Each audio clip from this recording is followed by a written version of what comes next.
Hi everybody, this is Linda from Linda Takes It Back. I wanted to give you an update and I'm sorry it's been so long. I've been like going crazy with back to school stuff, and then since I have twins, one gets sick and then the other gets sick and then I got sick. So it's been a little nuts, and I got my hair cut on Friday and I wanted like asymmetrical, but it's totally crooked and I don't know if I like it. I was looking for something fun, and I think she didn't do the fun, but she did the crooked. I'll have to see if it grows on me, I don't know. Anyway, I wanted to give you an update on my sleep apnea test that I had done.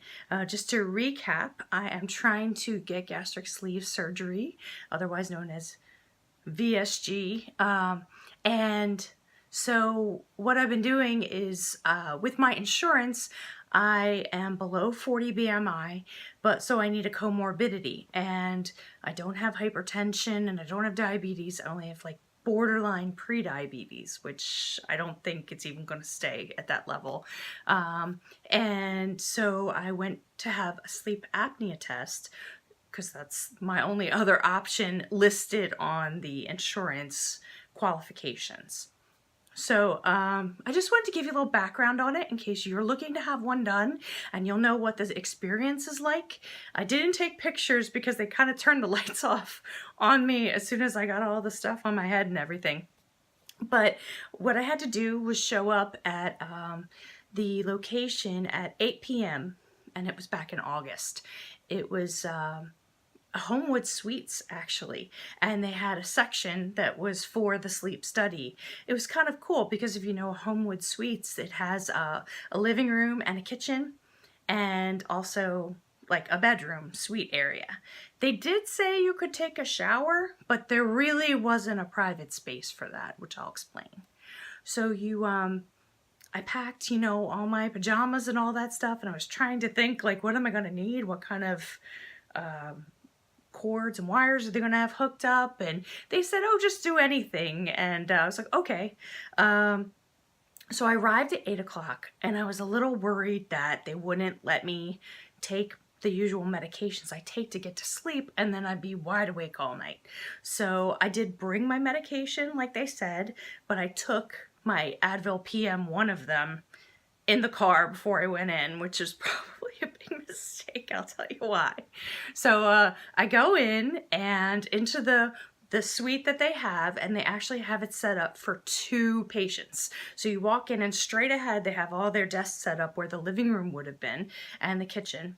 And so they use the kitchen for, all their other stuff. And they are basically have one suite on one side and one suite on the other. And I never even saw the other person.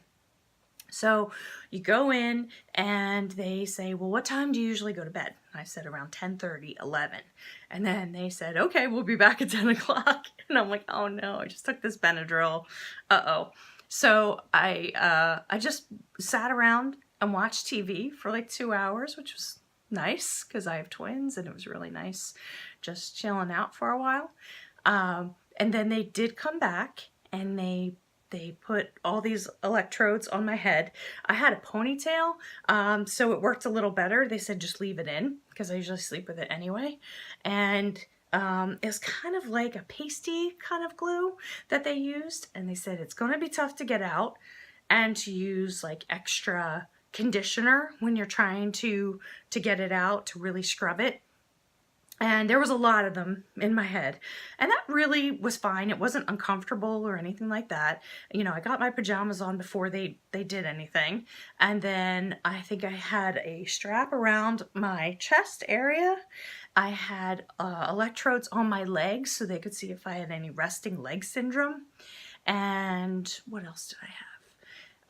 I know it was like a big connector console that was on a strap. So when you had to go to the bathroom in the middle of the night, you had to actually call them on a monitor that they had, and they would come in and unplug it for you so you could go and then come back. So that did wake you up a little bit. The hardest thing, they had the cannula in your nose, and then they had something else in your nose. I don't know what it was for, but it kind of stuck out a little bit. So I really couldn't sleep all the way like I normally do on the pillow on my face. And that was kind of hard because I couldn't sleep in my normal position. I really didn't even turn to the side much. I just kind of propped myself up with pillows and stayed there. And I didn't sleep poorly. It was just kind of strange getting to sleep because you've got a camera above and you've got an infrared camera so they can see you in the dark. And then you know someone can just talk to you whenever you want on the microphone. So it's a little strange. Like when they told me to get changed into my pajamas, I was like, I'm gonna go into the bathroom because I'm like, just in case. But overall, it was a pretty easy process. I know a lot of people have had trouble with at-home ones. A friend of mine said she had something like dug into her forehead and it was hard to sleep all night and it was really uncomfortable. And it wasn't anything like that. There was a couple things in your face. There was like one here, I think, and then one down here, which I guess detected your eye movement and detected your blinking and everything. But they didn't really bother me. Trying to think if there was any other places that they put it. But they let you sleep as long as you get to sleep at least 6 hours. They woke me up at 6 a.m. and then told me I could go. They said only if you pass, they usually won't tell you anything about your test, but only if you meet certain criteria, they will wake you up in the middle of the night and actually fit you with a CPAP because you're really, really bad and it's dangerous, and that they will try to get that going because you're gonna have to come back anyway and get fitted for a CPAP. So I didn't get that. And when I woke up, honestly, it was like the best sleep I had had in a long time. So I was like, I doubt I have sleep apnea because I feel pretty good. And I'm thinking, does my husband snoring just wake me up all night? Is that why I can't ever sleep? I don't know. But I think a lot of it has to do with my neck pain and my back pain. And that night I had taken 2 Benadryl, not 1, and my normal nighttime stuff. So I was really relaxed and I slept pretty well. Overall, the sleep apnea test was not a big deal. They did wake me up at 6 a.m. So I was, like, hey, let me sleep another hour. That's when I usually get up.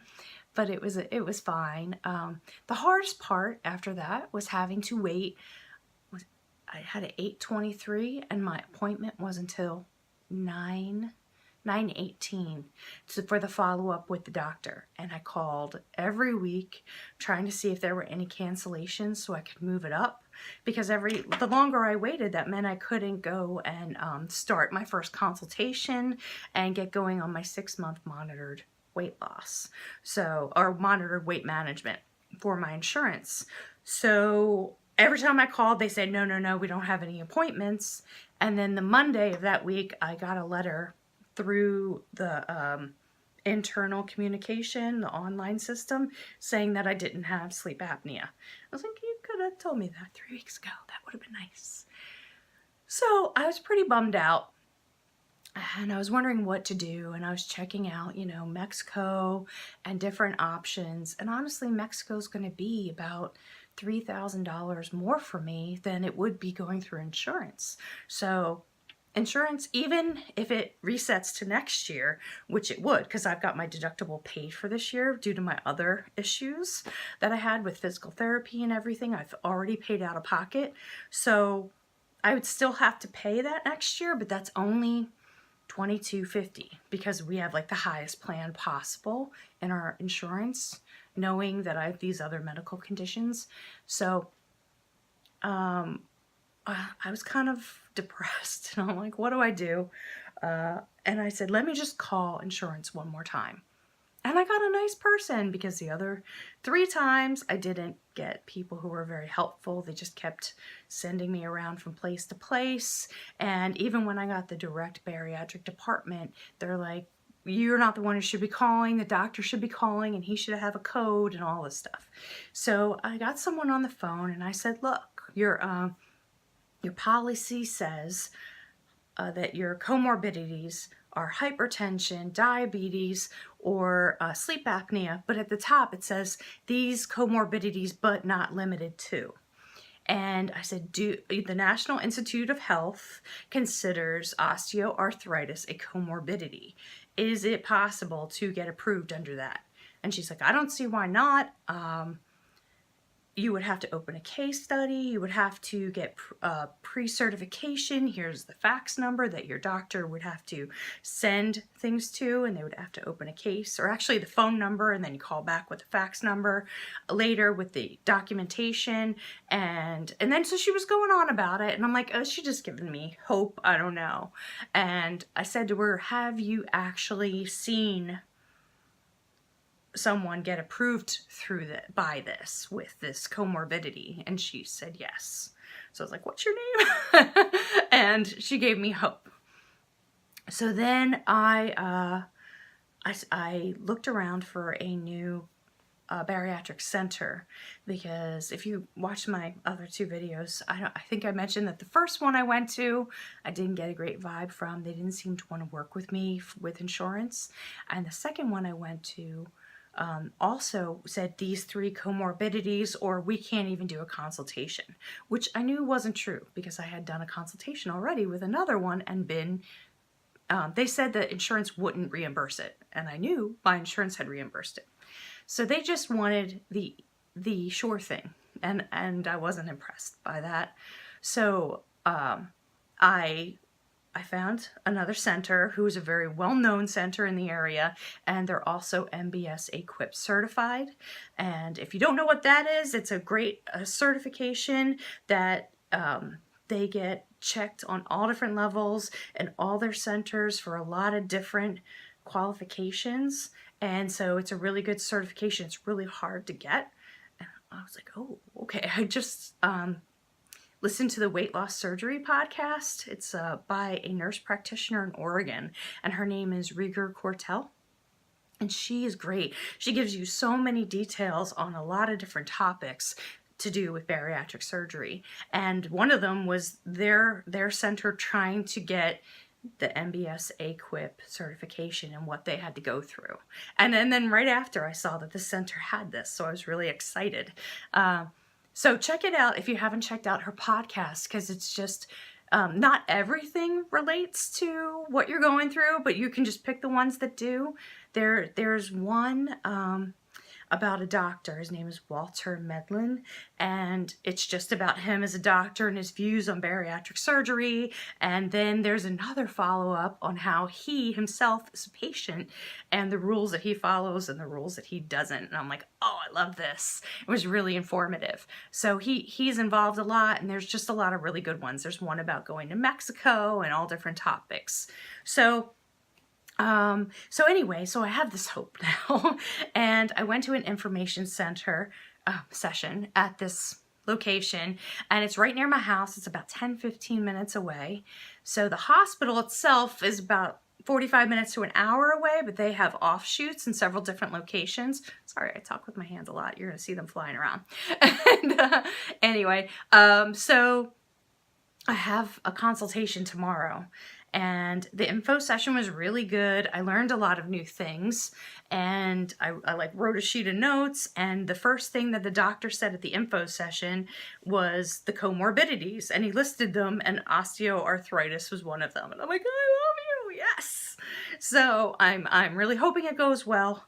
I'm a little worried, you know, after previous ones I've been to, but he seemed like a really nice guy, so I picked him as a doctor because he didn't seem like really like an egomaniac, and a lot of people wrote good reviews about him.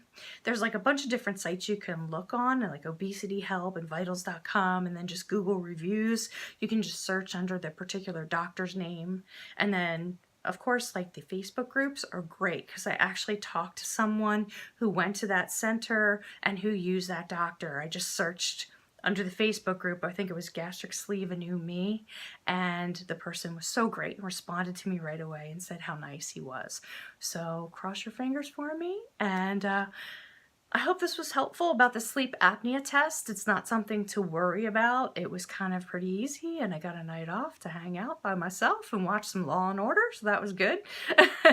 And If you have any questions, write them in the comments below. If you think of any questions I should ask at my initial surgeon visit, I would love to hear them because I go in the morning and I don't really know if I get to see the surgeon again after that.